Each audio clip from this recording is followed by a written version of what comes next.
जय शिवराय. आज सकाळी सकाळी ना एक काका आले होते. ते कधीतरी 2-3 दिवसापूर्वी कधीतरी एक पराठा खाऊन गेले होते सहज.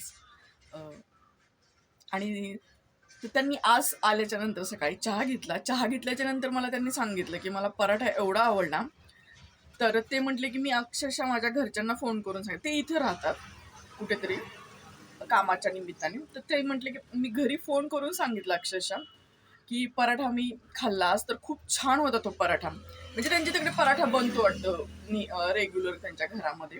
पण ते म्हणले त्यांनी स्वतःच्या वाईफला सांगितलं, की मी आजपर्यंत एवढे तुझ्या हातचे पराठे खाल्ले, पण म्हणजे त्या पराठ्याची टेस्ट आणि या पराठ्याची टेस्ट खूप फरक होता. म्हणजे खूप छान होता पराठा.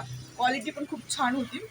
भारी वाटलं सकाळी सकाळी त्या बाबांनी एक कौतुक केलं किंवा एक छान फीडबॅक दिला. म्हणजे छान नाही का? जेव्हा कस्टमर एखादी छान कौतुक करतो ना, एखाद्या आपण बनवलेल्या पदार्थाचं, तेव्हा तो दिवस जो असतो ना, तो खूप असा छान जातो. असं वाव वाटतं.